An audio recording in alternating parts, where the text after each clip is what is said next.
Welcome to Sweetcast. I'm waiting now because Streamlabs always takes a little bit longer for it to like kick into action. There we go. Yeah, it was playing on my other thing. So there we go. We're live now. We've got JJ here. Hello, JJ, so far in the chat. Hopefully we'll get some people in here. We've got a great panel today, and we're talking about writing. So we have two fantastic comics writers. Mike Murphy. Hello, how are you doing? I'm doing great. Thanks for having me. Yeah, great to talk to you again. And then Gilly, great to talk to you too. Howdy. Thanks for having me. Yeah. So, curious. We'll get this out of the way. How long have both of you been writing for? Mike, I'll let you take that one. Sure. Reluctantly, since I was about like 21 or 22. Originally, I went to art school to be a comic artist, and when me and some guys started working together on an anthology, it was that thing of like, kind of like in a band, someone has to be the bass player, but no one wants to be the bass player. Yeah. So I kind of had to start learning how to write at that point, and I just kind of learned it's easier and faster for me to write than draw a book in any capacity.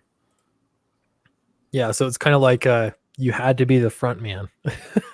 You needed a writer, so you kind of fell into it. That's cool. It's funny because I don't know, for me, my perspective, the artist is the glamorous job. I know that there are a lot of artists that would disagree with me there, but it just seems like if you can draw, everyone's wowed. If you can write well, it takes a lot of time and effort to convince people to even read your stuff to find out if you can write or not. So it's a little different. But Gilly, what about you? How long have you been writing for? I want to say I kind of got serious kind of like close to Mike's timeline. I want to say like around 19-ish. And for me, I started with screenplays. Although I always grew up on comics, movies is another big influence of mine. And I was like, okay, I would love to get into Hollywood because, of course, I don't know any better, right? I'll just write a bang up screenplay and I'll be shooed right in.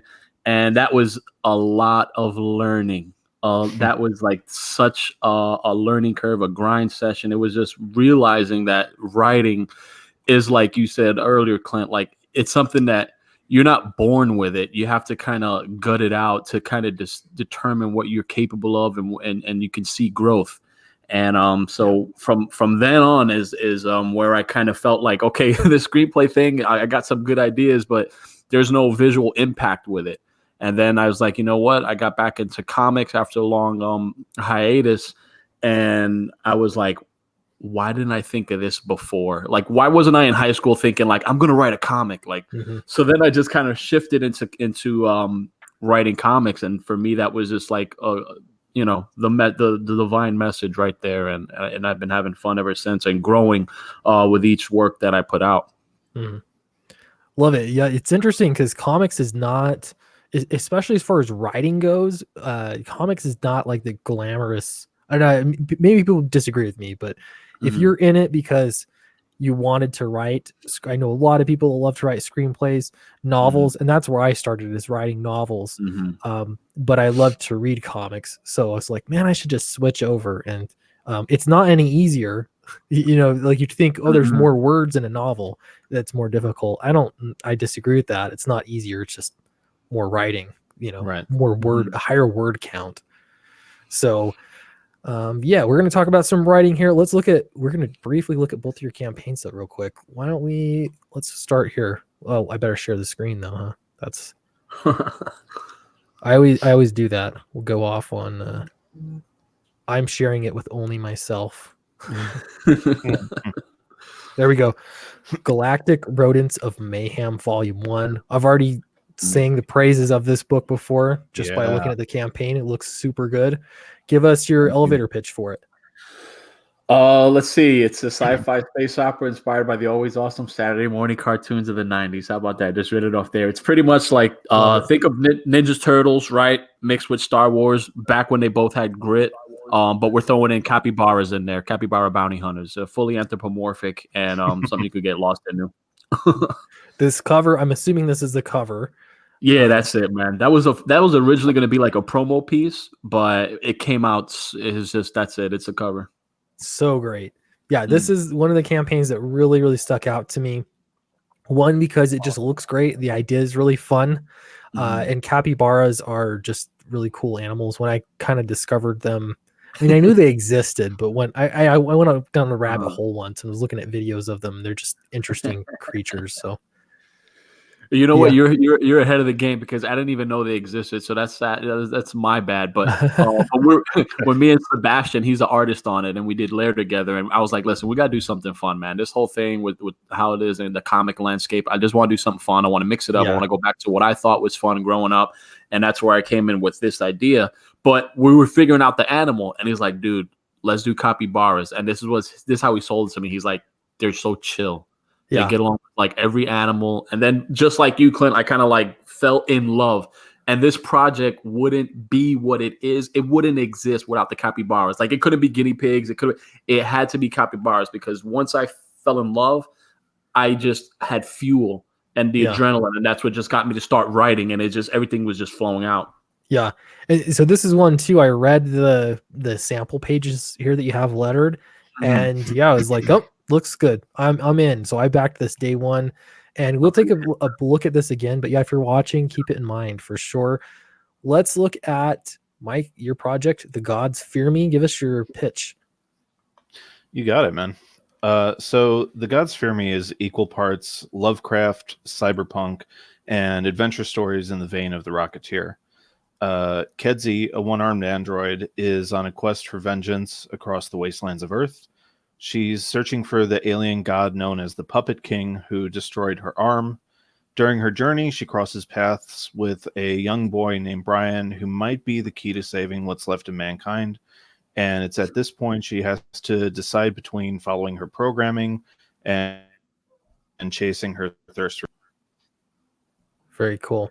And this is, I always love to point this out. Your artist knows my artists, and they're both well, not just my artist, my colorist too. They all had the same art teacher apparently, who is a legit professional comic artist he worked on Kick-Ass and several other books for DC and stuff.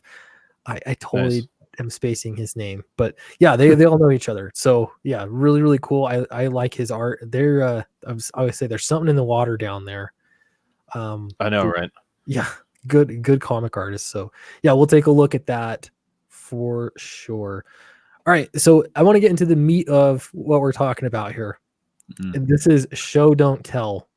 Okay, so first off, I got to get this out of the way. I'm gonna stop sharing for a minute. So I'm not offering my services, just so everyone knows, to read your script, because I've got no time for that. I get people asking me all the time to read their scripts. It's not that I wouldn't love to, it's just that it's just not practical.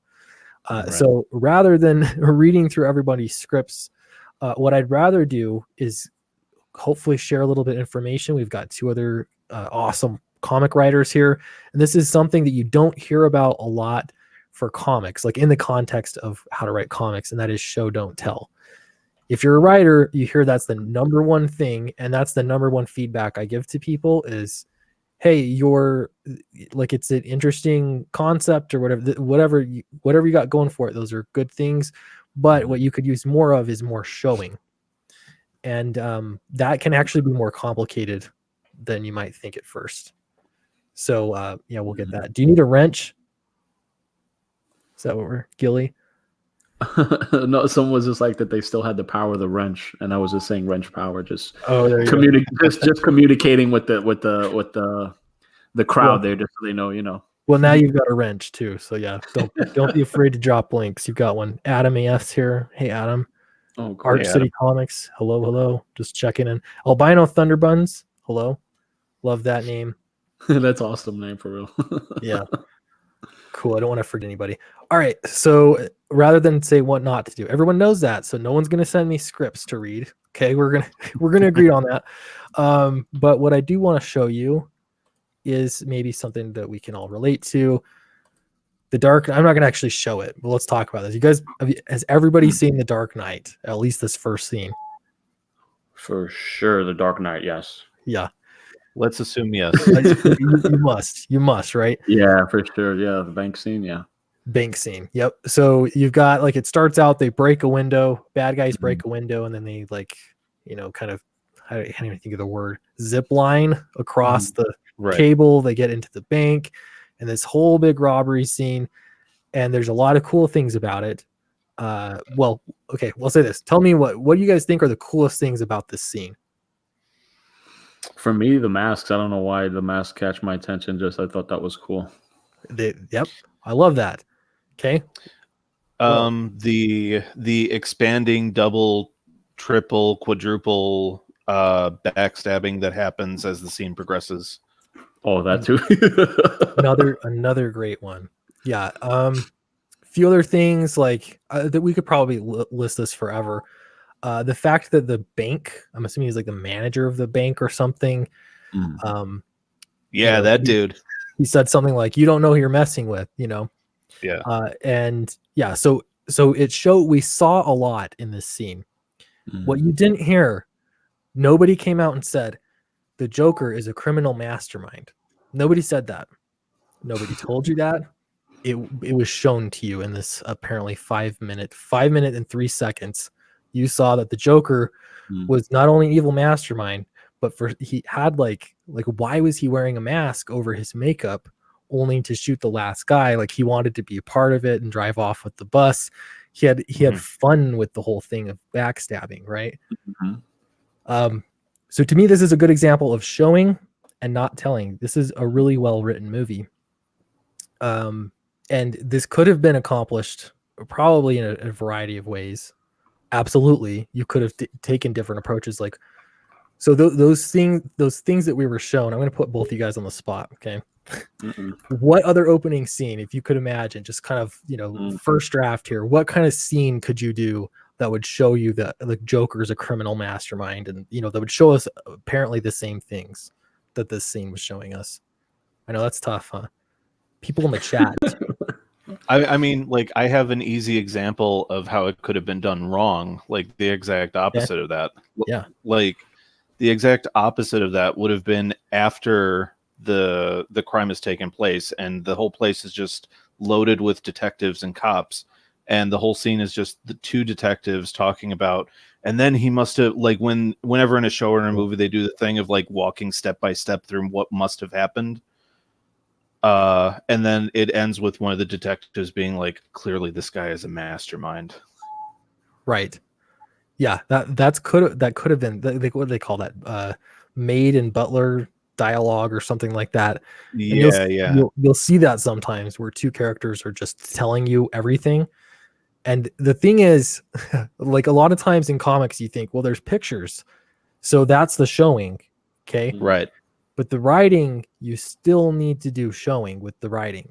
Sometimes the way I picture it is telling is a necessary evil. Sometimes you have to tell things. And if you're a really good writer, you can avoid the head-on telling quite a bit. But it makes a huge difference. And so this scene was very impactful. It's memorable. And that's because they showed us so much. So they're also able to show us more nuances, and we can interpret it. We're a little bit more free to interpret what the Joker is like, because we're not flat out being told exactly what it is that we should want to know about the Joker. Yeah. Any other thoughts on this scene? I've got this whole thing planned, guys. I'll give you one thing. I'll give you credit for planning it out and having a structure. I think that's awesome. That doesn't always happen, but yeah, I think one thing what would be cool is, I mean, if you're saying just what would go into showing how he's a mastermind would be like, let's just say we had the scene. Let's just say like this was like the finale instead of the opening, right? And we have how he's hiring specific people for these specific jobs, the zipliner specialist, and then we have the order, how he wants them to line up, and he tells like each guy, like, listen, this is what you're gonna do. And it's real specific. And then we kind of see how it all plays out, how each thing he told, how he each told the one guy one thing. It was to shoot the guy, shoot the next guy. And then it kind of just, he's the last one to seal it off. Would just kind of be a way where you can see, wow, he's really meticulous. And then we saw how, we didn't maybe see it, or like we couldn't understand it. But then when we see it all play out, it's like, oh, so that's why Okay, he is the mastermind. Yeah. Although we never saw the build up, but that could be one way to just play on the build up. Right. Yeah, that great point. And there's a whole bunch in the dialogue that could be written differently. And it's not like, it had to be written this one way. It's just a great example of a way that worked really well. Mm-hmm. It's funny too, because you bring up this show don't tell, and it was I guess just the way it happened today. I saw on a Reddit post, they had a Miss Marvel page from like issue number 5, and it's like her and her father and this whole thing about her name, and it's literally like 7 panels or 5 panels or something like that, and it's literally just dialogue between her and her dad back and forth. Yeah. And there's one specific dialogue that I shared on my Twitter page, was the dialogue where the dad is like, oh, your name is perfect. It means perfection, yada, yada. When I first saw you as a baby, you were this pinkish brown little thing. And for me, it's like you're focusing so much on the brown, right? Because again, that's the PC culture in here, right? And the wokery effect. But at the same time, you're also in all those panels, I only showed the one panel, but in that whole page, it was just literally all these panels. You could have showed maybe like a flashback, and you could have showed maybe like the baby, just how it's just, and maybe that like how the dad was enamored and how it was perfection, and he just said the name, and we kind of see like, wow, this was a powerful moment, instead of just getting 5 panels of just dialogue. That's where we get the telling without the showing, and this is like Marvel book here we're talking about. Yeah, it's a great point. I actually saw a thing from today. Mm-hmm. I have to look it up. It was a page from Batman, and this was King. I think his first name.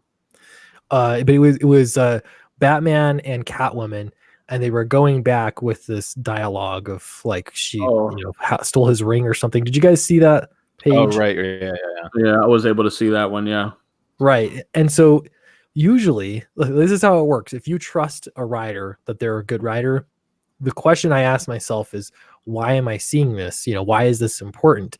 And so you're learning something from that. But I look at that page, and granted, I didn't read the entire comic, but I have to wonder, what are we being shown by the dialogue back and forth of them scaling this cliff and talking about, you know what I mean? Like that they're using an entire splash page on this. What are that's not only that, that's yeah, go for it. No, go ahead, man.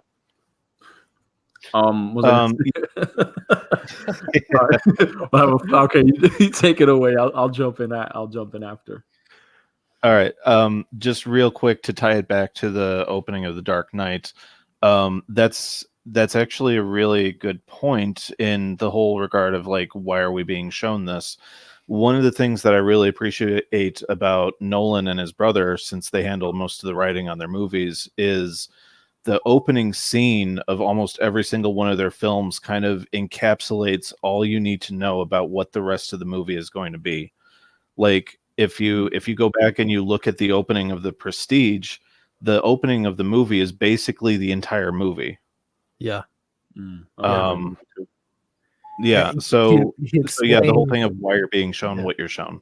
He's explaining the parts of a trick, if I remember correctly. Yeah. Like misdirection, and I don't remember all the parts, but he explains that, and the whole movie is built like a magic trick, essentially.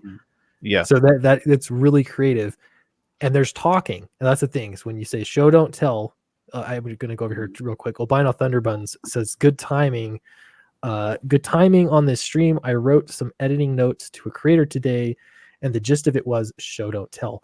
Yeah, the problem is I'm coming to realize that a lot of people hear that it's hard. I mean, it was really hard to learn, and it's still a struggle for sure. It's not easy. Writing is not easy, but it's so important that it's worth spending a lot of time on, I'd say.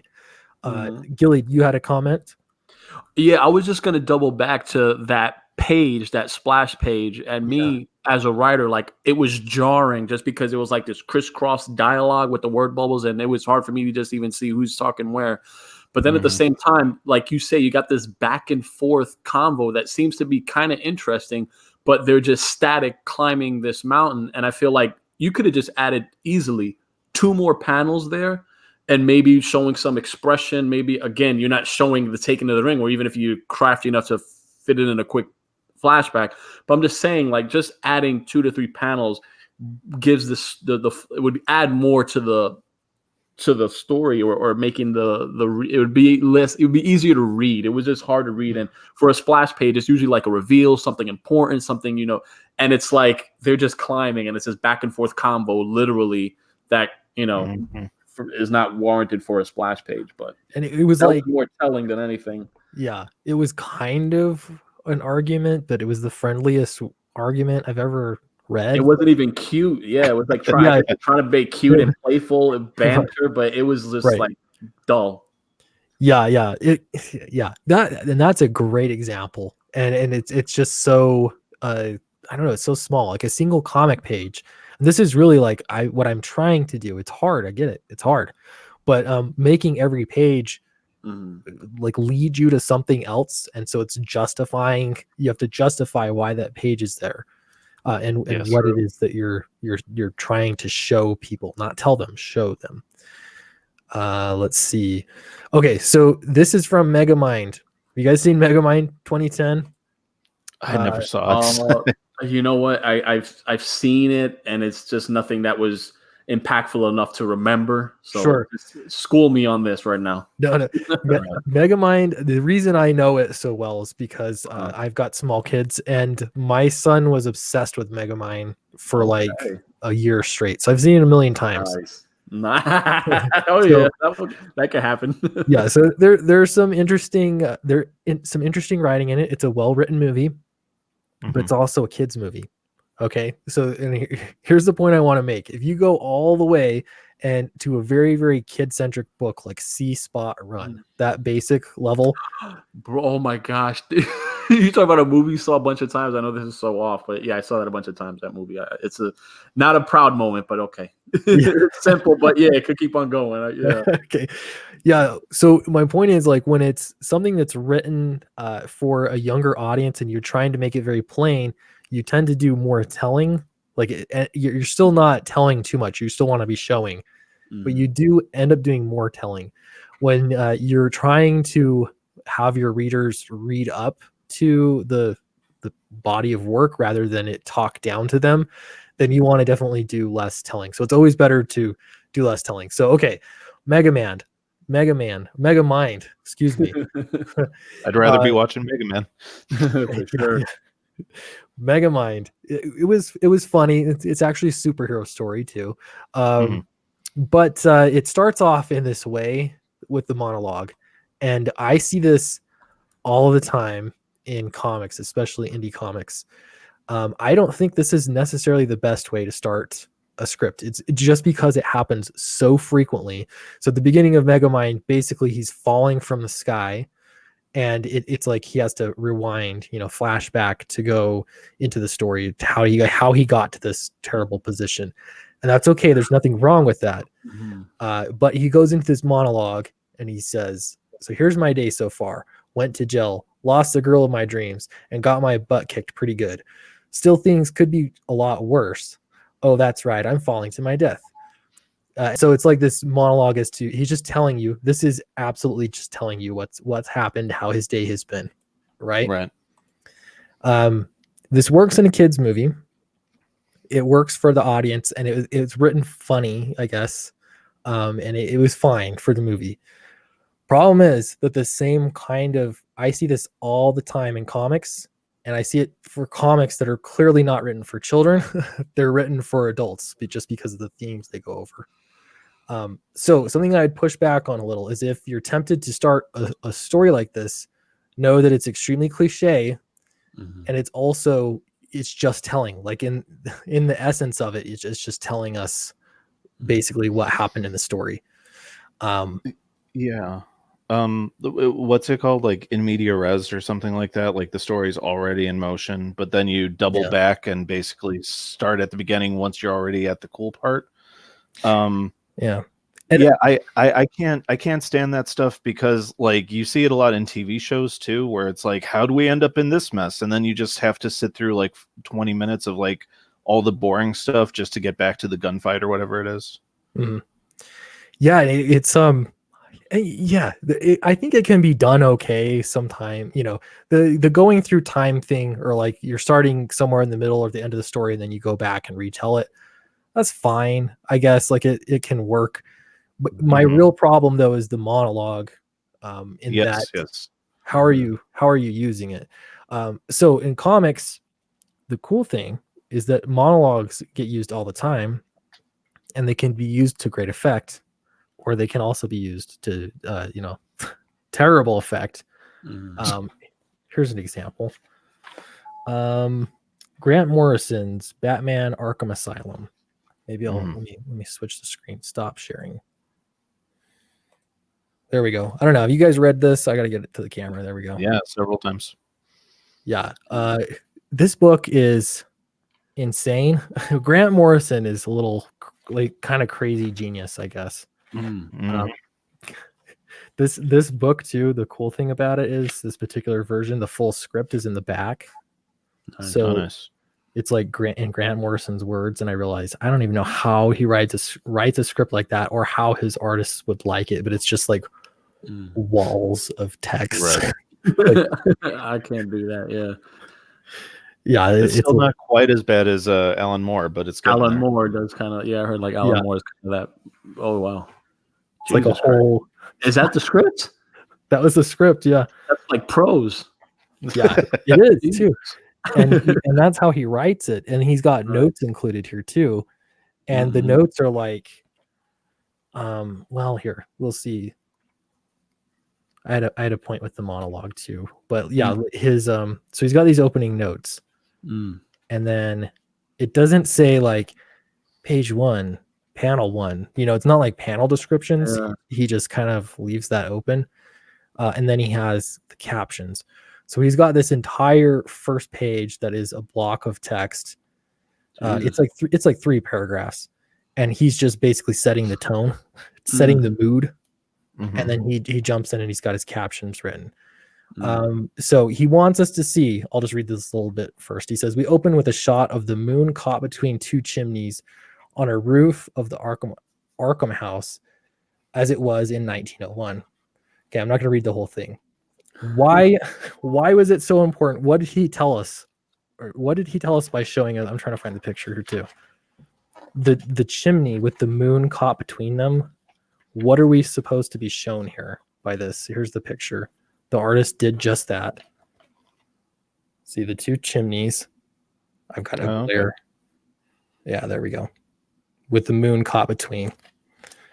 It's very specific.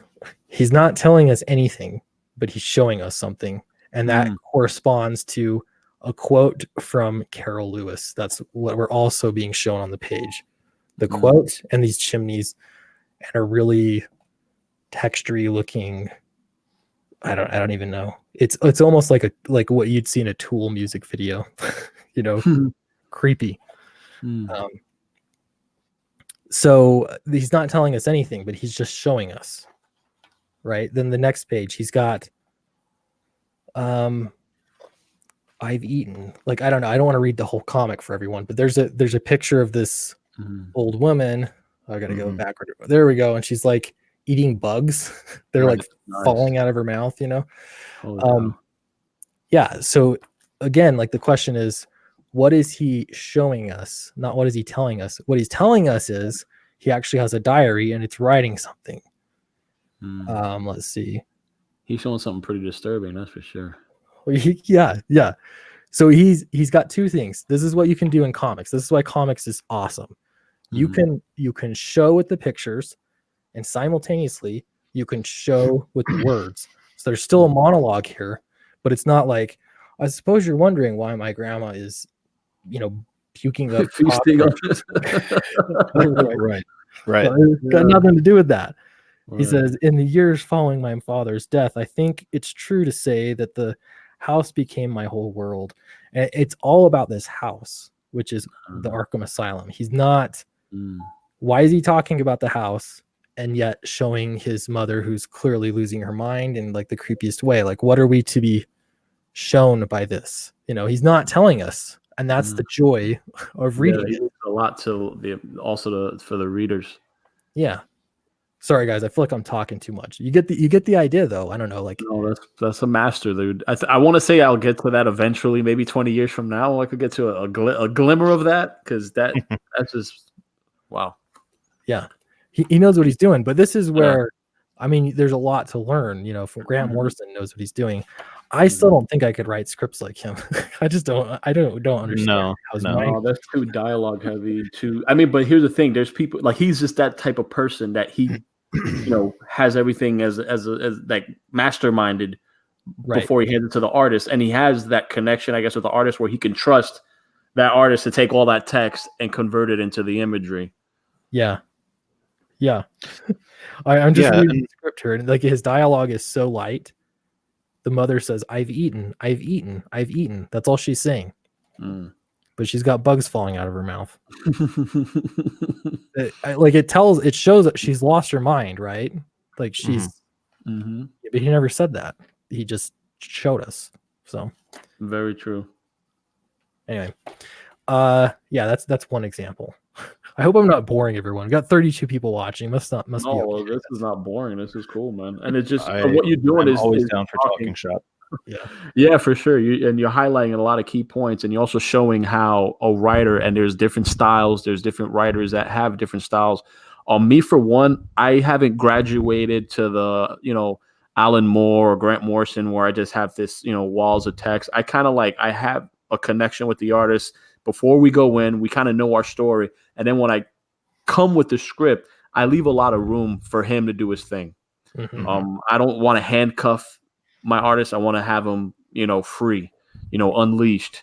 And there's times where even with panels, I try to keep my panels short, maybe 4 to 5 a page, unless there's something specific where I want it to be at least 7 panels, if there's something I can fit in that much or whatnot. But there's times where, the artist or even Sebastian, where he'll do something different. He'll use an angle that I a different angle than what I wanted, and then it comes out for the better. And that's because we have that, chemistry. And I think that's important in comics. And that's something that you would never see unless you see a tandem between a good writer and artist.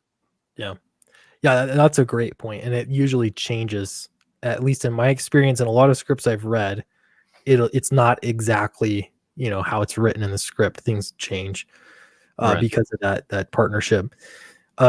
So beginning a story, how do you guys begin a story? What's ultimately some of the thoughts or advice you have on beginning a story, and how do you show people, all the important things you have to show them in that first, 5 pages? Well, it depends on the format, like how many pages you're working with. It depends on if you want the story to be immersive, where the reader just kind of gets to know the world bit by bit, or if you need to just kind of drop them into the deep end and get them caught up and just let them run with it. What I did with God's Fear Me is, I could afford 3 pages to have Kristen do for the preview for the campaign, and I knew that they were probably going to be the first 3 pages of the book. So it's funny you're talking about Morrison, because I was like, okay, essentially I've got 3 pages to do a huge info dump and make it entertaining. So I went back and I studied All-Star Superman. And if you look at the first couple pages of All-Star Superman, even just the first page, the first page recaps Superman's entire origin in 3 or 4 panels, and there are just 4 captions that just have 2 or 3 words in each of them. And yet that distills down perfectly Superman's entire origin. It's doomed planet, caring parents, and then adoptive parents. That's it. Yeah.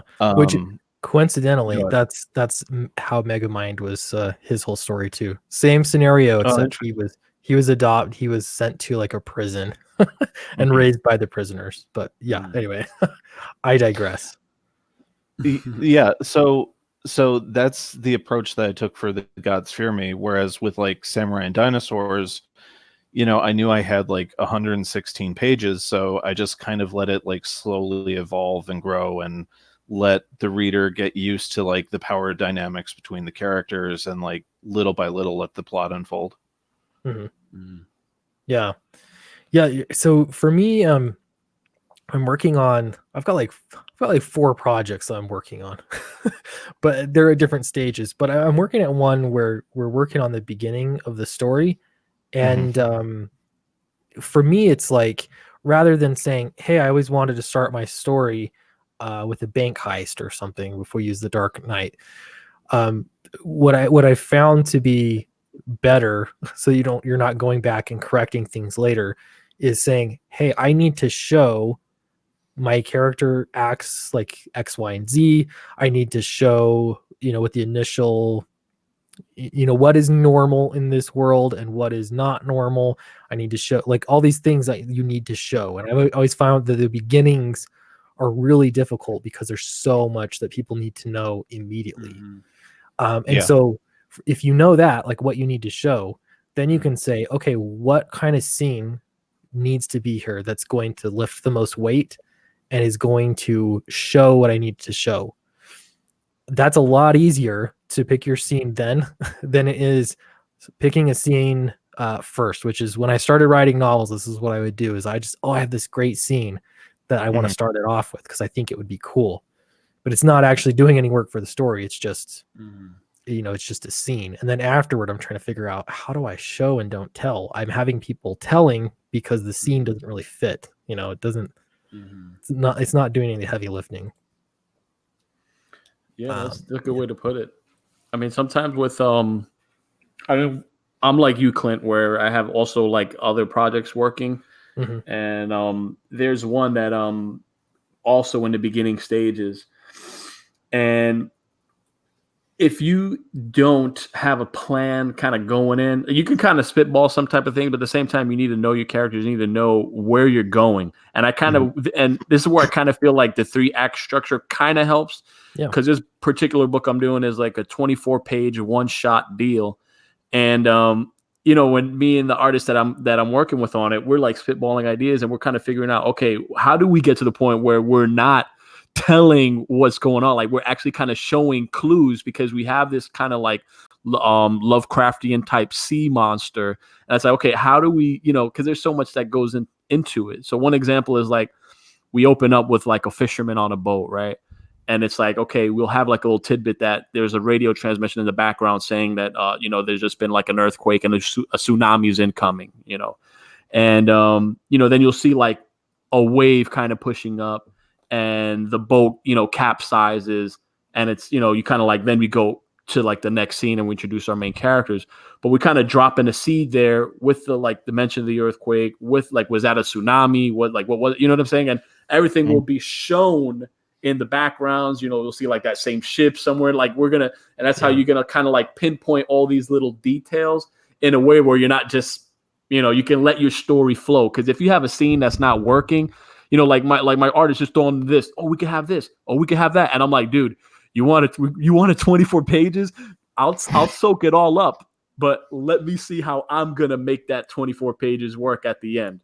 Give me all you got. But then at the same time, you have to figure out the puzzle pieces, the jigsaw connection to see if it can work. Because if there's stuff that ain't going to work and it's going to, just, you got to get rid of it. Yeah. Yeah. Because ultimately it's a story, so you got to figure out how to make sense out of it, which is the fun part. I love that. Like I'm working, like I've mentioned, I've got this project with Charlie Snogan, and we have been working through outlines and stuff. And he said, oh, I really want to do a scene. I don't know what, but I want to do like space buggies and things like that. And so it's like, okay, all right. I think, we can add the location, but we want to build that scene from the ground up so that it has a purpose for the storytelling. So yeah, it definitely a really fun part of the process. Kevin, look at another book. Hope that's okay. No, before we do that, let's look at your books, but I'm going to be looking at Moon Knight. That's good stuff, I like man. Moon Knight. Yeah. The writing's really well done.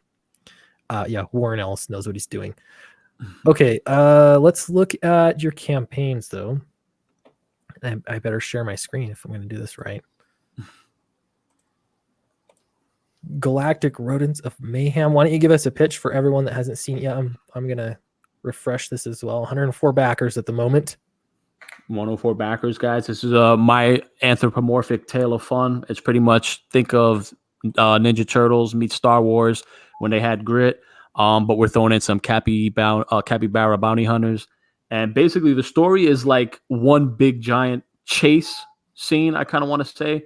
But I find ways where we have breaks in the action, where we see character development. But it's pretty high octane for 104 pages. Pretty much they're bounty hunters, but then there's a bounty that's put on their head by what's called space. And that's kind of like a military space authority command.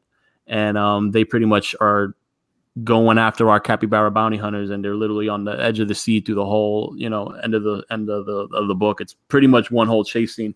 Now for the pitch, what I did was I kind of like introduced a little bit of their flagship, the Burning Rose. And that's literally a little 3-page standalone story. It's kind of like not included in the main story, but it just shows a little about the ship. It shows a little bit about the characters, just to get you a feel for the universe of Galactic Rodents and Mayhem.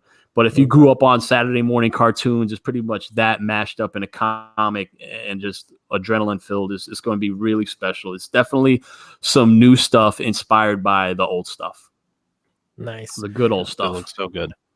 Looks really, really good. This is professional level stuff too. And I've said this before, like this is better than most anything that you're seeing. I think of IDW just because they publish Teenage Mutant Ninja Turtles, and I love the Turtles. Sure. But I look at this and I'm like, yeah, this is. I could easily see this on the stands in a comic shop and selling, better than most of the garbage out there. So. That's the mission. I wanted to write something that I felt would be fun for comic readers, because we all read. So it's just like, what would be fun to read? And that's just me trying to create something that would be fun for people to read while giving them their dose of content, storytelling, all that mixed in for good measure. Oh yeah. Yeah, please check it out, everyone watching, and hope the moderators are posting links and stuff. The link's in the description below, though, for this, for sure. So we'll check back in on Galactic Rodents of Mayhem. The Gods Fear Me. Mike, why don't you tell us a little bit about the book?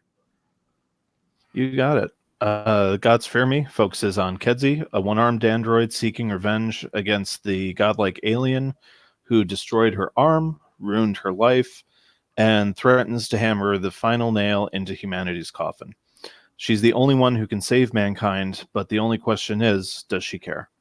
It's 32 pages. It's only $15 for the baseline purchase, and we've got plenty of great stretch goals planned out, our main funding, including at 18,000, an entirely separate 22-page book illustrated by Abai Canellis. Oh, cool. Oh, nice. He's like one of the hardest working artists in comics game. For sure. He's a hustler. Yeah. I found awesome. My window, and if we make it work, he's gonna draw it. Very cool. Nice. So The Gods Fear Me, book 1. Check it out for sure. The link's in the description below. And Mike is a proven success too, because this is not your first rodeo. That's always good, like, to see. Actually, for both of you, you've done books. Yeah. So this will be my 7th rodeo. If I get this one done, this will be my 7th rodeo funded. Nice. That's impressive. I'm on my first one. Still, yours is pretty damn impressive for a first. So, dude, you're doing great. My first comic, I guess. I've done novels, but you're doing great, mother. You're doing great. Yeah. I'm excited, man. It's going to be awesome. We're getting really, really close to being done. I'm going to close the campaign in a couple weeks. Actually, that's how close we are. Nice. Oh wow. Let's see. Zaid Comics says, loving the books, guys. I'd love to come on and talk about writing on your show. Yeah, Zaid Comics. For sure. That'd be fun. I love talking about writing. So Moon Knight. I don't know if you guys read this one. Warren Ellis and Declan Shalvey. Yeah. I think it's Shelby. Shelby. I don't know if I'm saying it wrong. I like this book quite a bit. Because a lot of it is the writing. And so what I wanted to point out here, again, we're looking at beginnings. What he's done is he's showing us with his words, and this is where I feel like it's really difficult as a writer, but it's so important. So I'm going to try and just show you, get this the right way. This is page 1, and this is a computer screen, and I've got a huge glare on it. And there's like a blogger, apparently, this woman who's just talking to somebody over a loudspeaker or telephone about Moon Knight. And so basically we're being introduced to a character. Sorry for everyone's ears. I just brushed the mic. So the very first line in the whole thing, we see a computer screen. We're being shown that. And then we hear the voice. We're reading the words that says, "Is that who I think it is? Is Joy still on the freak beat? Can someone get me Joy Mercado?" Okay, just that one. Those are 2 sentences technically. That's one. The first line in the book. We're being shown a few things: how the blogger feels about Moon Knight, that he's a freak, and then also it's the freak beat. So I'm assuming this is journalism, not these are all things that we can read into it. The beat referring to journalism and not like a cop, I guess. Those are just some of the things I'm thinking about. What they didn't say is they didn't say, "So this is Moon Knight." You know what I mean? They Right. didn't say, "He's crazy, he's a freak," or something like that. They're saying some words. I know it seems like a subtle difference, but this is everything. This is what the job is. And then she continues in the next panel asking, when did he get back to New York? So then it makes you wonder, where was he before? So we don't even know that he's in New York. That's him. When did he get back? Oh, I guess so he did get back. He's around. Where has he been? So yeah, again, these are all ways that you can show with your writing. You're not telling, even though there's words that are saying things, they're still showing. I don't know. What do you guys think? How do you show with your words without a picture? It's hard. Yeah, very hard. It is. Well, first off, in regards to Moon Knight, like I love that book because the whole 6 issues is all about an exercise in economy. Because he manages to tell like an entire movie's worth of content in like 24 pages. And he does it 6 times in a row, and it's incredible. But as far as like to your point, I usually have my characters describe what they're feeling internally to each other as opposed to what the situation is, because that's what our eyeballs are for. Like, like we're seeing the same things they are. So instead of being like, I can't believe we're looking at a giant 72-foot squid, like, have them talk about like, I'm really fighting a panic attack here or something like that, Yeah, or even like expressing what it's like to, instead of saying I'm having a panic attack, it'd be like my heart pounding or whatever. You're adding the other senses that you're not getting, or smell. This is another example.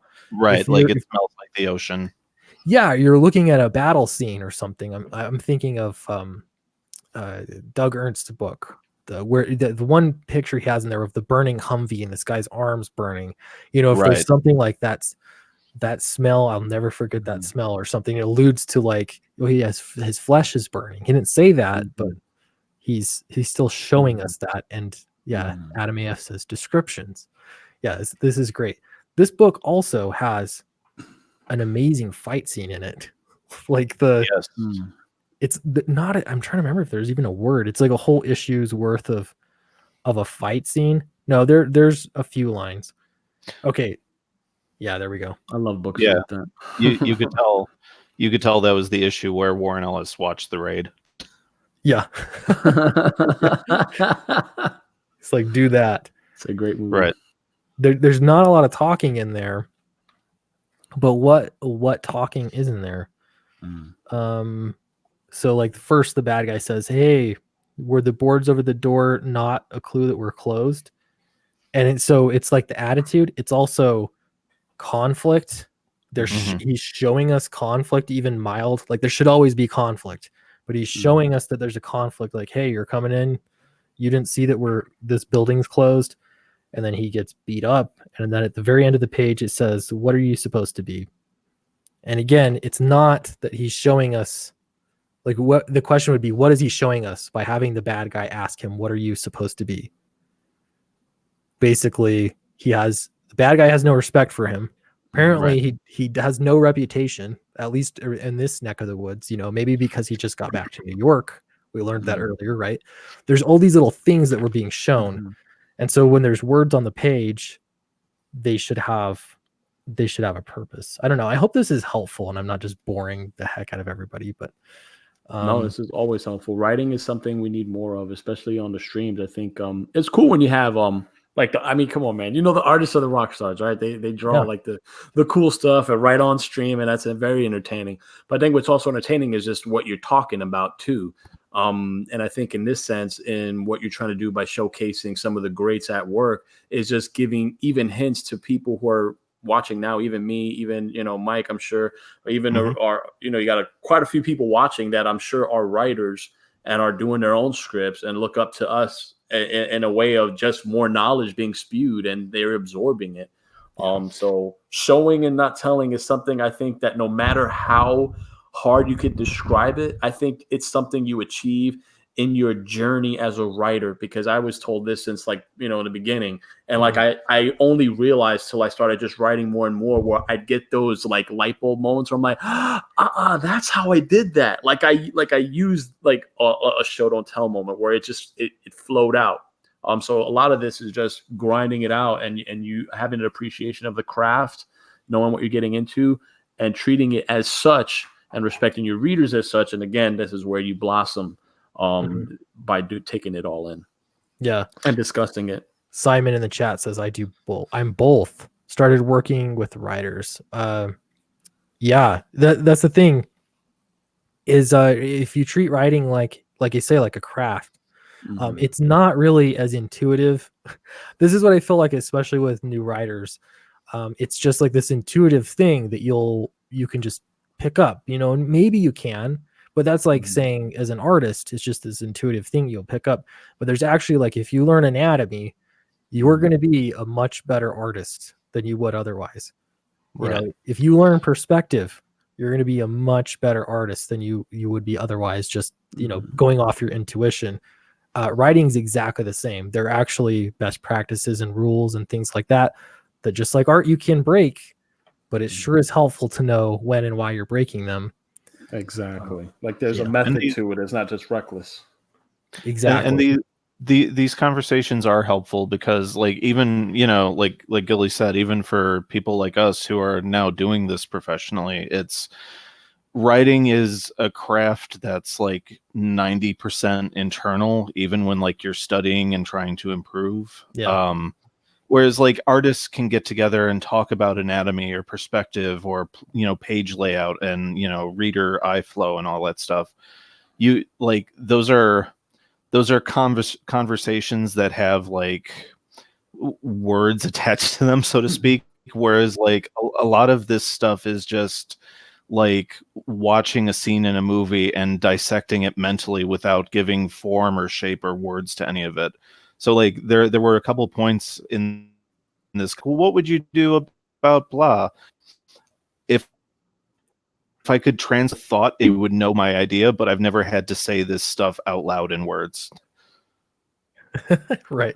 And it's hard. That's why, it takes forever. I found out that my rate at which like I'm writing the script, I spend a half an hour per page on average for like one draft, and I will go back to it, but just like getting it out there into like, okay, this makes sense, I'm moving to the next page. Half an hour per page. And for script pages, it's really not a lot of words, but it's all this like mental wrestling. Like, how do I do this so that it makes sense and that it's, what's the right way to do this? And it's working through and deleting a lot and rewriting and yeah. And so it is hard for sure. And especially on the spot too. I'm envious that artists can just sit down and draw on a stream and everyone can watch it and appreciate it. Right. But if you were to write like that, man, that would be terribly boring. That'd be super boring. I think what Mike also hinted on, which I agree with as well, as far as the struggle internally, because that's where like the wrestling comes in. And a lot of it for me, like how I write, like a lot of I'll write freehand. Like I'll literally just get a notebook and I'll chicken scratch the hell out of what I'm going to write. And I'll write it out. If it's 100 pages, 90 pages, I write it out all chicken scratch. And then from there, when I'm typing it in from page one is where I get this new life. I'm seeing it from like a new lens, and I start. That's where it's like I'm chipping that block. Where if someone who's a stonesman, and it just starts crafting it out. That's where I start seeing things better. That's where I know more of the character. That's where I start, making adjustments. So that internal struggle is rough, because my wife, she'll be looking at me, and she's like, "What are you thinking?" And I'm like, man, are you kidding? That's the worst thing you could tell a writer. I'm like, my brain is literally like, if you have like 100 computer tabs open, each with its own thing, my brain is like, I'm thinking about this story. I'm thinking about this story. I'm thinking about this scene. I'm thinking about what I'm gonna eat for dinner. I'm thinking about this. It's like, and I'll zone out, and she'll get so upset. I'm like, babe, you're never gonna know what's going through my brain, but just understand we're good. Yeah. We're good. We're okay. It's just it's just thinking about everything. Yeah, seriously. You can't answer that. You can't count that time either. You know what I mean? Like the actual writing of the script, but it's like before you get to that point, it's all like you say, just the thinking it out. Like, how is this going to work? Right. And I do a lot of shower thinking. Oh, some of the best thinking. Yeah, there's something about it. I actually read it. This is like a real scientific thing too. Something with moving water, rushing water. That I don't know what it does. It does something. I don't know, but yeah, it totally stimulates your brain. It works. Another thing I just tried. I don't usually do, but was listening to music while I write. You guys ever done that? I do that all the time. I've been doing that since starting, and I think that's music. Sometimes I see the scenes better. Sometimes just things come out of nowhere where I didn't expect. Even while writing, what I've been doing, if I'm writing like with Galactic Rodents of Mayhem, I was fortunate enough to have an awesome dude, Zalin Tallis. He did a symphonic track, and he did like a little theme song, Saturday morning theme song. But the symphonic track, once that was done, I was literally like just hearing that like on a loop, and like it just set it up. It's just like I was seeing my story that much more vividly. Aside to like before I was there, I was listening to like Mass Effect ambient music because it was sci-fi, and it just got me into thinking of that, like that Grom universe. But once the symphonic track came out, it helped. So to echo your sentiment about the music, it's powerful, dude, for a writer, at least for me. And for you, I'm sure maybe some people like don't want to even hear anything while they're writing. It needs to be like quiet where you can hear a mouse piss on cotton maybe. But for some people, they need, like, at least me, music. Yeah. It's driving me when I write. I used to think like I would listen to music before I write, just to like get in the mood, like this is the scene, this is what I want it to feel like. And then I would turn off the music and I need silence, but then my brain wanders. So it's almost, I'm realizing like listening to the music that had the right mood that I wanted, you're more stimulated. I don't know what it is. It's the mood. You got to find that mood. If you're not finding the mood, it's going to do a disservice. But once you find like whatever it is and it's hitting that keynote, stick with it while you write. I'm like converted. Yeah, go ahead, Mike. Yeah, like writing in silence is almost like meditation. Like as you said, like your mind just starts wandering, and I find that music helps keep your brain anchored onto the specific thought that you're trying to stay focused on. Like with The Gods Fear Me, like there were two specific pieces. A song by Spinneret and a song by Carpenter Brute that like I heard those two things, and like Kedsy's entire world and specifically like the finale of the book just played out in my head like a film. And if I hadn't have heard those songs, I wouldn't have had those scenes. Nice.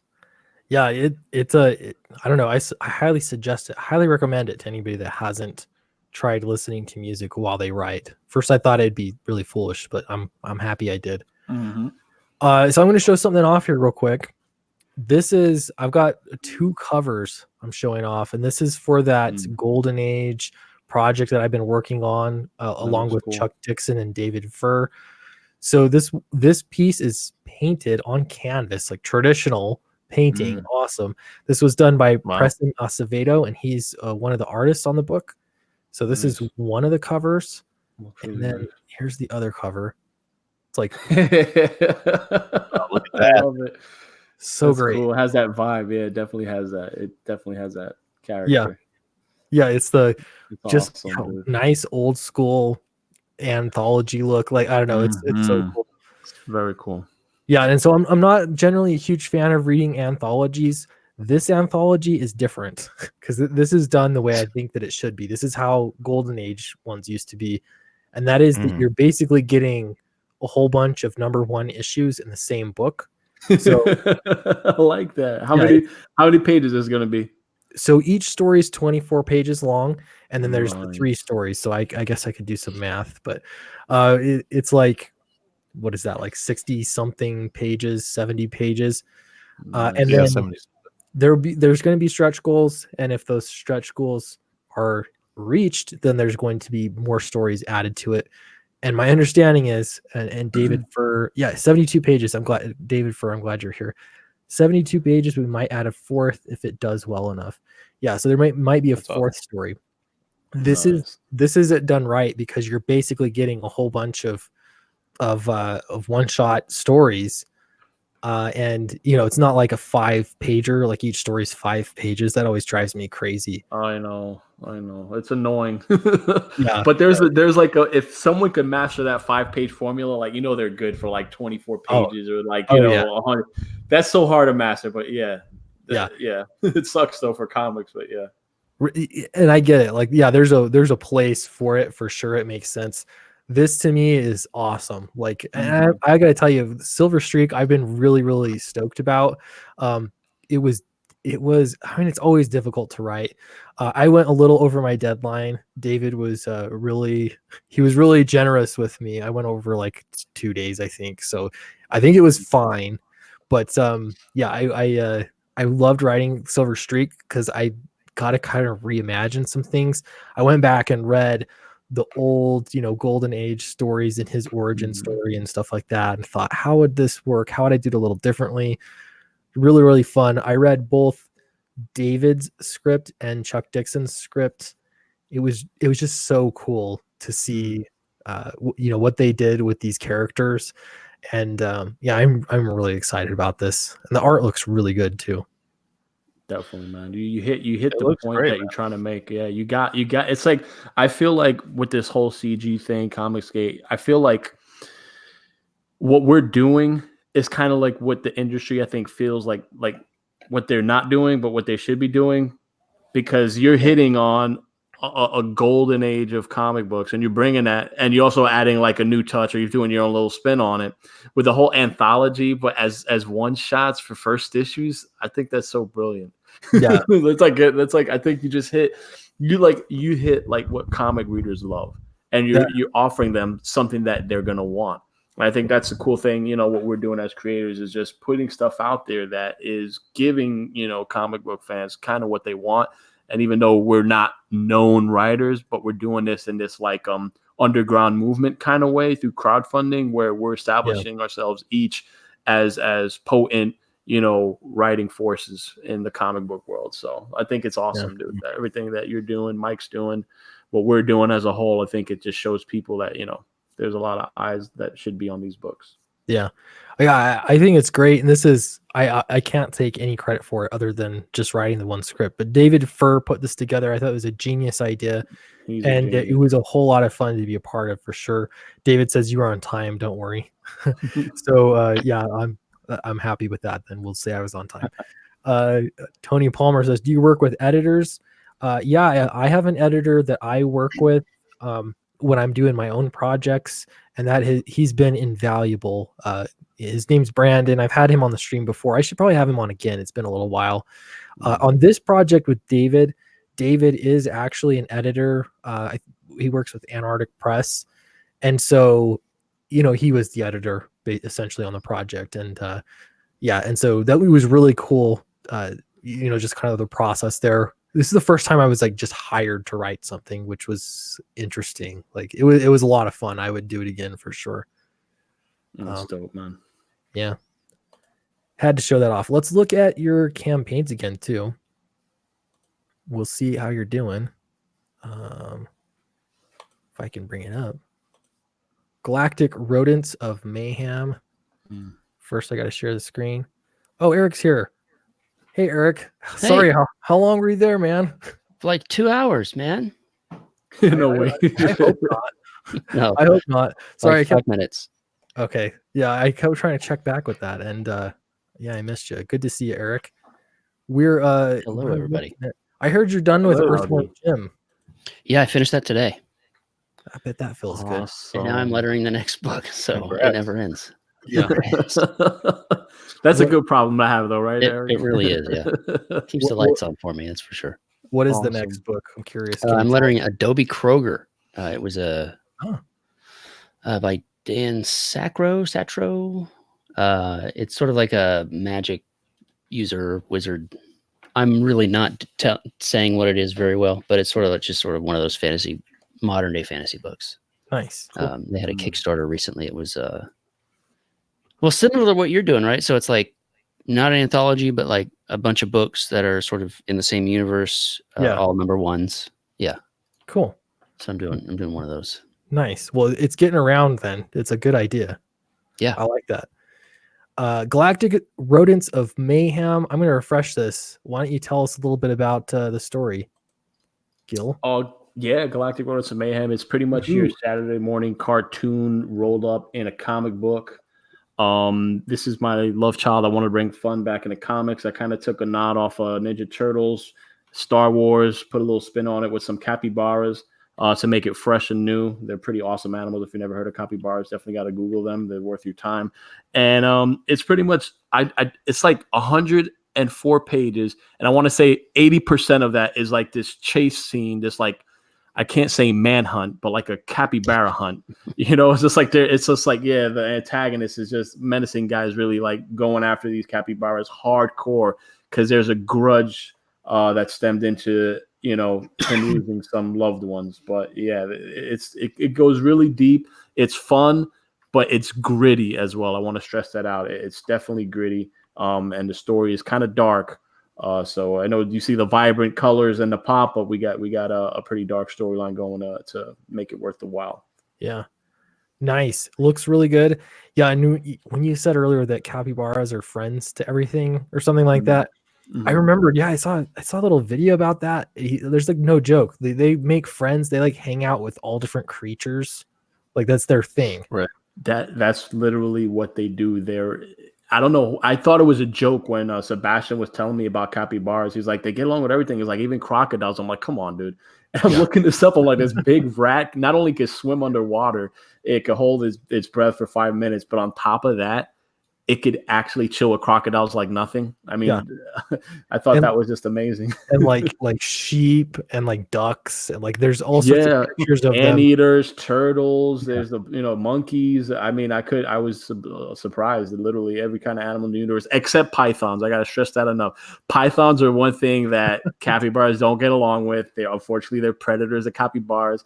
And in the book, I have a kind of like Boba Fett type cult type villains. They're called sniper vipers, and they're also one of the nemesis for our capybara team. So it's always one guy's got to ruin it for everybody. Dude, we got sharks snakes, ruin it for everyone. We got sniper vipers. We got that's another thing. We're having fun. Like all the pop culture references, all the video game culture, like Star Fox, right? Like Ninja Turtles. I can't say we got Ninja Turtles in here, but I could say we got Turtle Ninjas in here somewhere. Very nice. So I play around with all that. It's fun. It's definitely something that's going to be really fun for comic book fans. I try to make something that would be fun to read as a writer. So yeah, man. It looks fun, man. I really want to get this. You picked up at least 2 more backers. I'm going to refresh this again, but holy cow, yeah, man. Awesome. I 106. was at 104 backers, got 2 backers. Thank you, guys. Yeah, nice. Awesome. I know the goal's kind of steep, and I just want, because I think I was like tweeting around and someone was like, yeah, it's a steep goal. I just want to put it out there and be fully transparent. This is literally for the art team and like printing of like a small run, which what I thought my audience would be throughout my crowdfunding campaigns. And like if we would fund, let's say just a 15K and that's it, like literally shipping is something that's like coming out of pocket. Like the pro quality you're seeing there, like it's literally, and then it's my fault with the 100-page book. Like, you know, Clint, I try to work within a 40-page book parameter, but It's as hard, I was man. in the groove and the story was coming to me, that it was becoming this epic thing. And I'm like, and when I came to when it should be, it was 104 pages. So Yeah. guys, you know, if we get this done, this is something special. Yeah, and that's a value for your money too. This is one of those things I'm like, I really want this to get funded because I want it. I need this book. I hope we can make it for you, dude. Yeah. And you know, like that is definitely value for your money, 100 pages. I know, like for me too, that's why I'm doing it down, like a second part to Downcast, is just because you gotta, you know, I don't know. There's just more story there that you want to add to it. So this is actually really, this is a very realistic goal, 15,000. I'll say my goal was like 7,000. If I only would have got 7,000, I would have been in trouble. You see what I'm saying? And I did a couple of crowdfunding campaigns, and I've been hit where, and some of those that were on Kickstarter where I didn't get what was supposed to, you know, the through processing, whatever, you know. So I get, you know, drop pledges or whatnot. It really hurts. So I try to calculate everything where I'm still going to have to fork out some money, but I rather just do it on the shipping end, and then through stretch goals, if we could make beyond that, that'd be great. But you know that pain and struggle, and you're a family man. So, you know, like, man, when it gets to the point where it's coming out of your pocket or it can hurt you. So I'm glad that you don't have that issue, but you feel it though. You can feel that that stress becomes tangible. Well, even, you know, 30,000 sounds like a lot. I was talking to the printer today and stuff, and I'm like, they'll drop it down big time. Like if you, I don't know how many backers you got, but like when I do a printing and it's for X amount of books and I jump it up and I see how much, like, I'm like, holy cow. Like, yeah. So when you see, like, if people thinking like, 30,000 or whatever, you make overstretch money, you're swimming in the black, you're swimming in the green. You're like, awesome. Like, dude, this is something that we're trying to continue as professionals. And, you know, there's a lot of stuff that goes into it, man. A lot. Yeah. Just a lot. You kind of hit this point where then it's profit. Like I've hit that point and that's great, but it's not, it's like, so I was trying to figure it out. Like the foil, I'm doing a foil stamped cover and the UV spot gloss, all those stretch goals that I kind of arbitrarily put up. And those add up. They're expensive. They're expensive as hell. Yeah, they are. So it's like, it's actually like, so I'll probably, we'll see. I'm going to let everyone know, but I'm projecting that probably end up making profit like $4,000 off that. Good for you, man. Kudos. That's nice. Yeah, it's all going into the next book. So that's it, and that's how you keep on recycling, dude.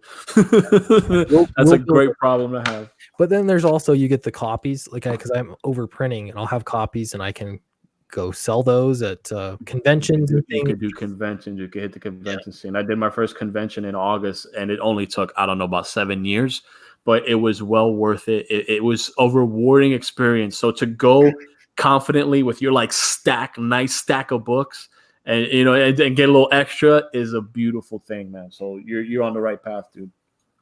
Good. Okay, I'm gonna post. This is The Gods Fear Me. I'm gonna refresh this too. I decided I just need to be brave and refresh it. 63 backers. Let's see if you got any more. Still 63 backers, but that could change. I just posted the link in the chat there. Mike, tell us a little bit about The Gods Fear Me. Of course. If you don't mind. So The Gods Fear Me is our big, of course. The Gods Fear Me is our big collaboration with Kristen Rossi, who's currently working on Voidwalker for Alterna, and previously drew Trespasser for them. The Kedzi, a one-armed android traveling across the wastelands of Earth in search of the alien god who took her arm in combat. Along the way, she meets up with a young boy named Brian, who might be the key to saving what's left of humanity. And it's at this point that she has to decide between following her programming and chasing her thirst for vengeance. Very cool. It's 13 butts of great tears and lots of great stretch goals planned. Love the artwork as well. Yeah. It looks fun. It looks very fun. And the one arm thing, I'm not gonna lie. I'm being straight up. There's a story that I was working on. I'm still working on it. It's like a martial arts angle type thing, but I had like one of the villains had like literally one leg, and he was like this badass. Like I think he had one leg and one arm, or even no arms. I don't know. So when I saw the chick with the no arm, I'm like, okay, we're getting onto something. Like that's cool. It's I in just the air. thought that Now was everybody's awesome, doing dude. Yeah, no, I just thought it was cool, dude. I'm like, okay, cool. This is going to be a little thing soon. Yeah, that's really cool. Yeah, it's like basically I was watching a documentary on Daredevil, and it was this old interview with Frank Miller back before all the weird stuff happened. And like he was talking about why he loved Daredevil so much, and he was saying that Daredevil is the only character that's defined by what he can't do. And that really kind of stuck with me, and I just started thinking about characters with physical limitations and how much that would add to their hero's journey of what they had to overcome. And once this idea popped into my head, I'm like, all right, this is where I got to use it. nice. Dude, you got a good thing going, man. I like it. Yeah, thank you. We'll keep an eye on that while I don't know, Eric's on here. So that's always a good reason to look at Flying Fortress. You're over 31K, is that right? Yeah, I got that yesterday. I was lucky enough to again be on Ethan's stream, so even for Nice. like I was on there for like 2 minutes. It felt like, but yeah, we got 31. Production is moving along nicely. We're one backer away from 590. I would like to get Nice. 600 before we close out You and go will. to print, which should be by the end of this month. Cool. So yeah, things are going well. And How many pages is this? it's over altogether? 200. It's between Come 2 and on. 250.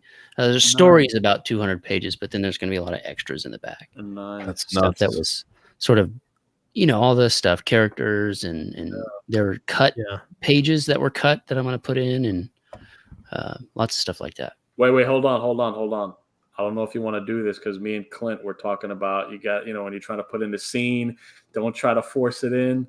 These pages, are they going to work? No, they were cut, and they're going to stay cut. They're going to go in the back. Okay. So like it'll be a page, and you'll see 3 or 4 of them there. Okay. On one page. Like the outtakes. I like that. Yeah. Or like different versions of the same page stuff, because I had stuff that I drew, and then I got portfolio reviews from some pros, and I was like, I'm gonna redraw this page now. So I did. So I'll show the old one, which some people may like those better. You never know.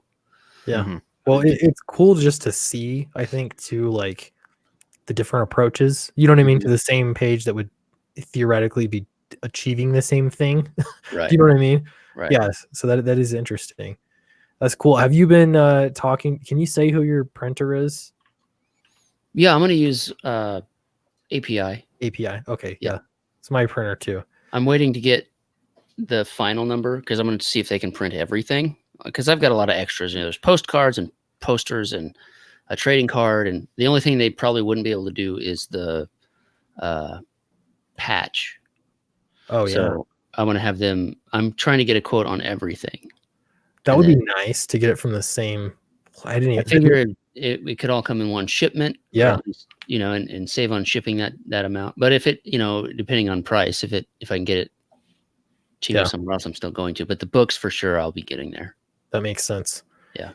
Yeah, I was just talking to them today, API, and I was like, "Hey, I'm going to pull the trigger on this." Giving them a time frame and stuff, and so they're like, "Okay, we'll go over the pricing." Then I'm actually adding it up because I was like, price per book, like, okay, this ends up being okay. Because I'm going to be printing 2,000 copies, which is awesome. Oh, nice, dude. Yeah, and there will be some extras, but it's over 1,400 copies that they're spoken for. Nice. So but then it's like, oh yeah, I'm doing the foil stamp and the UV and the like adding all this up, and then it's little details like I don't have a loading dock, so I need to have the truck with the lift gate, drop off a couple pallets of books, and that costs more money, and so then it's like, man, this is rough, this is expensive, but it'll be great. It's a long game again. Like I almost thought about having those book upgrades as a stretch goal, and now I'm glad I didn't. Yeah. It's under promise over deliver, right? I'm still going to make a beautiful book. Like Well, I'm going to go on par with what Graveyard Shift looked like. the other thing too is like stickers. I didn't imagine how expensive stickers are. Because I was gonna get die cut stickers of the logo just because it looks like it needs to be a die cut sticker. Mm-hmm. And then I got the price, and it's like it's like over $100 more for stickers just to have them die cut. So I'm like, we're just getting plain old stickers. That's what you're getting, you know.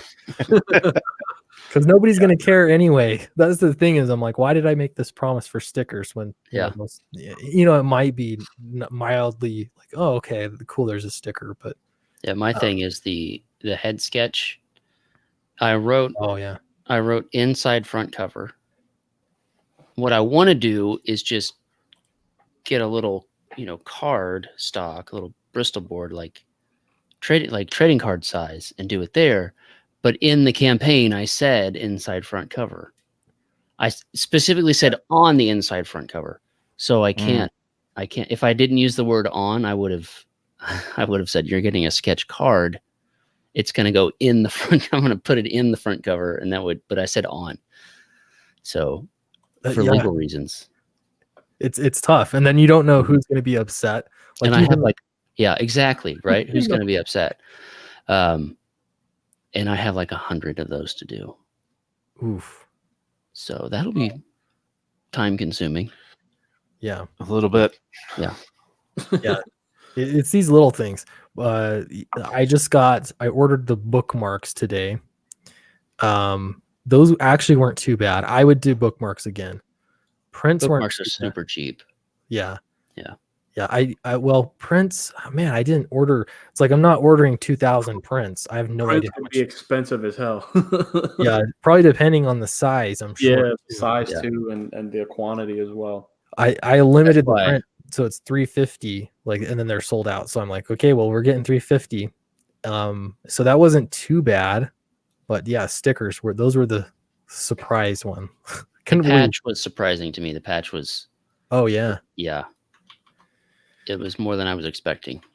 This is why, like I've heard too with Bigfoot Bill, the trading cards that are wrapped in foil, but that is wretched expensive. The wrapping. So people keep saying, do trading cards like wrapped in foil. No way.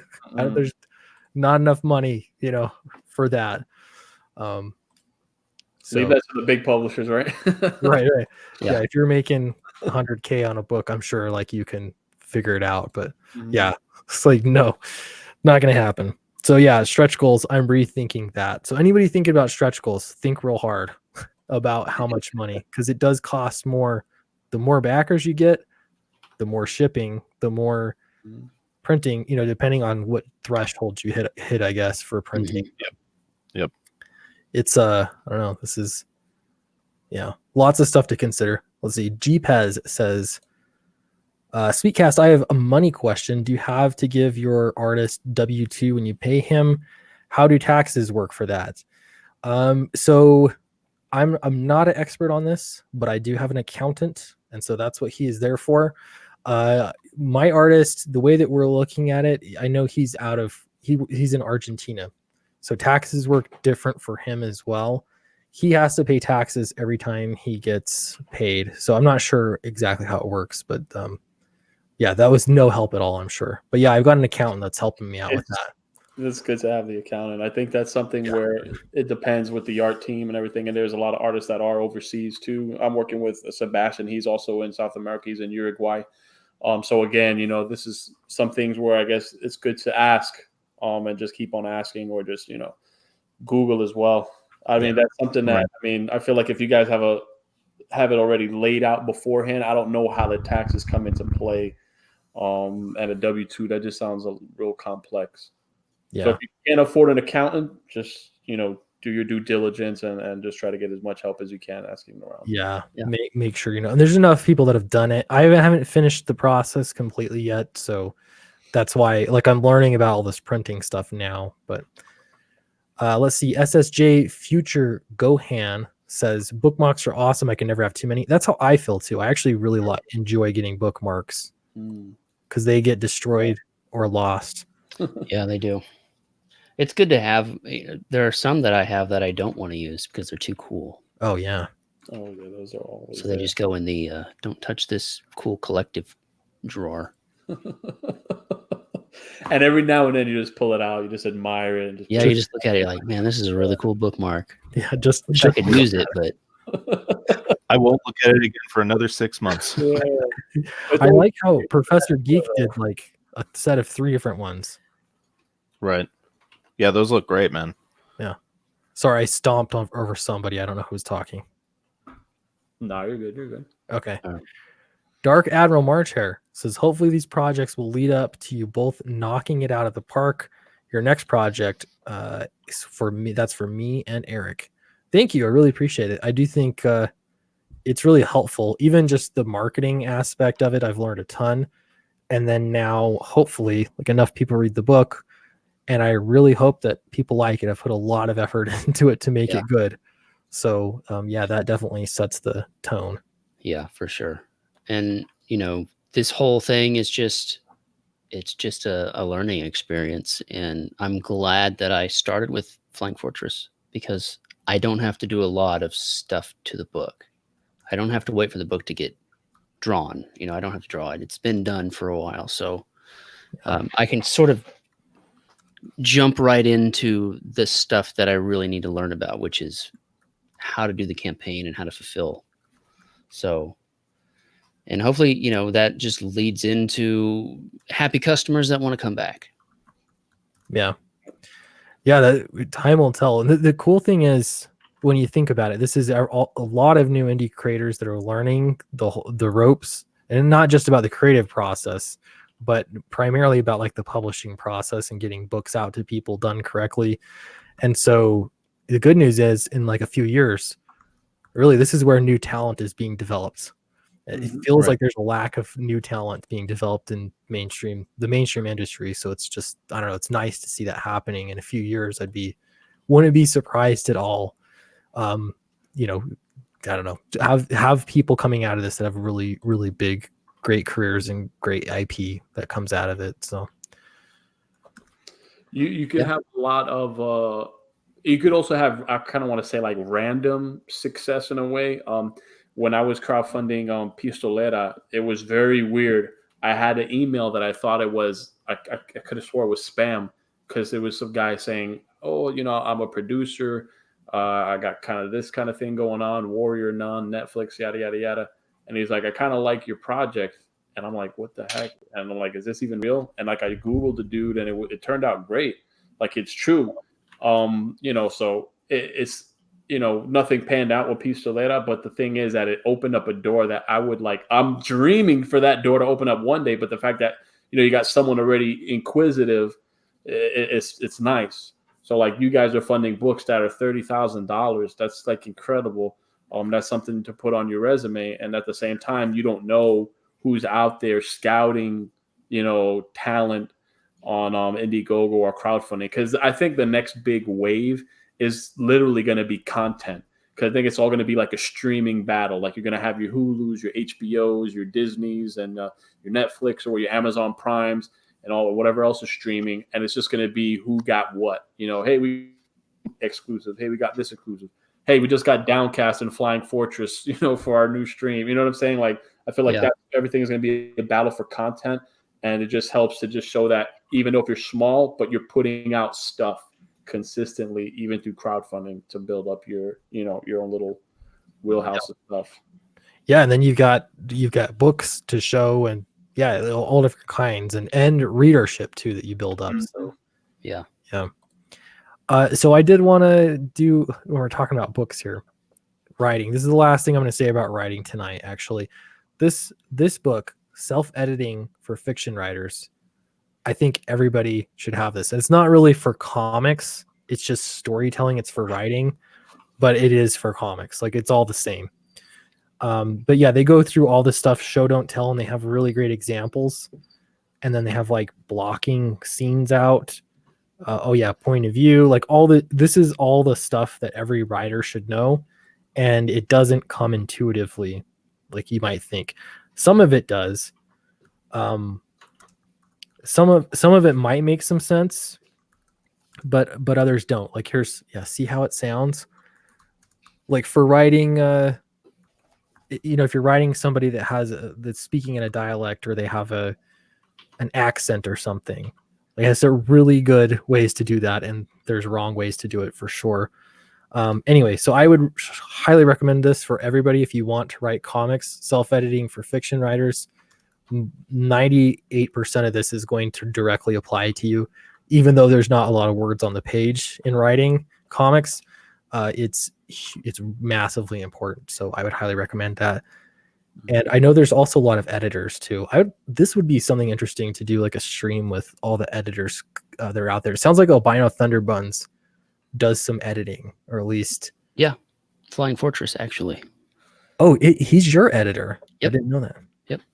He's done great too. He's like helped rein in like character voices, which we never even really thought about. Yeah. He was like, these guys talk like this. So it's, he's making that stuff consistent through the book. And, as I've said, that there's going to be art fixes. He's pointing out things like, hey, have you maybe think about changing this, this, and this. And some of it, I'm like, yes. Some of it, I'm like, no, I'm leaving it. But yeah, he's been great. And he's awesome. 7/8 of the way done. Actually, probably slightly more than that. Wow. 7.5/8 of the way done with his part of it. And I'm halfway through all of those. I've got 4 of them under my belt and 4 more to go. So yeah. Oh, that's good. And then another one is Aldous. I know he does editing too. Like there are a bunch out there. There's a lot of really talented people for Oz. Yeah, that's right. He's doing Oz too. Yeah, editing there. Yeah, so it's I don't know, lots of talented people. Editors. It doesn't matter how good of a writer you are. Editor is really important. You need an editor for sure. Yeah. Mm-hmm.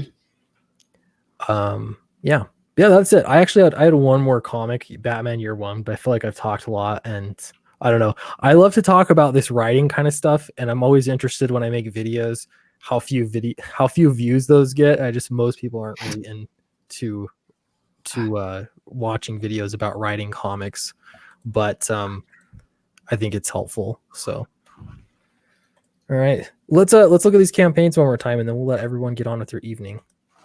Sounds good. I gotta wake up tomorrow at the wee hours for some high school shenanigans. Are you working at high school? I work in a high school. I do social service work at a high school. Yeah, so that's very interesting stuff. Oh, shenanigans indeed. Galactic Rodents of Mayhem. Yeah. Okay. Yeah. Cool. Yeah. So this is up, everybody. The link is in the description below for this video. This book looks awesome. I'm excited for it. I just refreshed it. There's no new backers. Hopefully this will change by the time everybody watches this fantastic stream. And then The Gods Fear Me, book 1. This is another one for sure to check out from Mike Murphy of Samurai versus Dinosaurs. Really, really cool ideas. You always come up with really good ideas, like concepts for stories. Yeah, you really do. Thank you. Thank you. Yeah, it's true. Yeah. Go ahead. No. Yeah, like I'm really proud of this one, and it's been something that's kind of been on the back burner for a few years. As a matter of fact, until Wednesday, anyone who backs is going to be getting a free PDF of the original version of the first issue of this. So you can just kind of think of it as the scrapped pilot. Cool. And yeah, man, like Kristen is knocking it out of the park, and he's realizing this world in a way that it's better than I could have hoped for. That's awesome. That was always good. Those top-notch Argentinians, they love their comics. That's for sure. Know, right? Yes, they do. They do. Yeah. And we'll look at Flying Fortress again, because you can never look at too much Flying Fortress. I agree. 31,000. You'll need one more backer to have a nice like OCD not inducing number. Yeah, exactly. It's like it's triggering me. Yeah. I really like 11 more and I'm at 600, and that would be the sweet spot. Yeah. Me, Nice. But we'll see what happens. But one more and I'm at 590, and that could happen tonight. It just takes one of you fine people in the chat. Just one. Just one. By the way, I haven't pitched it, so let me pitch it. B-17 crew on a top secret mission to bomb Hitler. Succeed in blowing him to smithereens, but are instantly, right after that, shot down by an experimental fighter and crash land through an interdimensional portal into the Middle Ages. And they uncover a plot by the evil Infinite Reich to take over every dimension. They have to figure out how they got there and how to get back home. And it's over 200 pages of art and story that was written between 2012 and 2017. And we're putting it all together into one giant 200-page story with a lot of extras in the back. And if you back the book, you're going to get a lot of extras because a lot of stretch goals have been unlocked. We've got a trading card by Aaron Alfecci from Jawbreakers. You're about to see some amazing, well, you can just check the campaign there, but he's an amazing artist. He did a trading card of the sort of the stormtrooper bad guys. We call them the Plague Soldiers. I've got pinups from postcards that everybody's going to get from Billy Tucci, John Malin, Elliot Fernandez, Kyung Lee, and his book just starting to hit people's mailboxes. Kelsey Shannon, and there's another one or two in there slipping my mind right now. Let's see, I can see them. Stop scrolling. Oh, sorry. Kelsey, digging it all. Billy Tucci, and Matthew Weldon, and yeah, tons of posters, and it's just the whole. You're gonna open the package, and there's gonna be a ton of stuff just falling out of it, ready for you to put in that drawer of stuff that you don't want to use because it looks too cool. The bookmark. So, yeah, check it out. It's only gonna be It's hopefully only going to be open for another 2 or 3 weeks. Very cool. Nice. I got to ask who, I don't think I've known, who did this one? That's Elliot. That's Jerkmonger himself. Elliot. Man, he's such a good artist. Yes, he is. I feel like he's got like 5 different styles he can just draw in command. I don't know. Yeah, he's got a good grasp. And Kelsey's the same way. Kelsey can Kelsey do that. Right. Malin's was obviously drawn by Malin, but colored by Kyle Ritter, and so is the cover of the book. That cloud thing there, that's not going to be there on the postcard because I want to have it. Actually, I might keep the cloud for the postcard, but I'm putting these in the book as well. Yeah. I'm trying to find spots for them. Just because they're bomber nose art, I'm trying to find like other bombers that I can put these on. A couple of them are in there already, but I'm running low on bombers. Yeah, nice. It looks like Kyung's book battle. This is I know I'm just continuing the stream longer, but Kyung's book just got like a lot of people were getting it today, so that's pretty cool to see him getting it done. That's another successful delivery, which is always good to see. Really nice. I'm waiting for mine. Hopefully, I get it tomorrow. Yeah, same here. Dark Admiral March Harris says, "Don't tell any nightmare-inducing stories that I'm aware of in this stream." Peter Smetti, so it's safe. Yeah, I was in Peter's stream and I think I ruined it, telling a story about how my dog ate the neighbor's cat on Halloween morning. Oh, why did you do that? Awesome. That's very metal. Yeah, it's just a story that had to be told, but probably not on his stream. So sorry about that, Peter. Albino Thunderbun says, "If you have an editor live stream, I'd be happy to participate." Yeah, that's a great idea, actually. I always see you around in chats and stuff, and so it'd be really cool to actually talk to you and hear your voice. That'd be great. And yeah, that's a good idea. Hearing editors from an editor's point of view, they're, I think, the most ignored member of the creative team in comics, and that's not how it should be, in my opinion. I thought letterers had a bad rap. Yeah, only you're giving letters a good rap. Hey, thank you. Changing the world one balloon at a time. One word balloon at a time, as I'm literally doing that as we speak. Nice. Cool. All right. Well, I think that's it, everybody. Thanks for coming. We appreciate it. And we'll see you next time. Later. Thanks for having me. And this is the awkward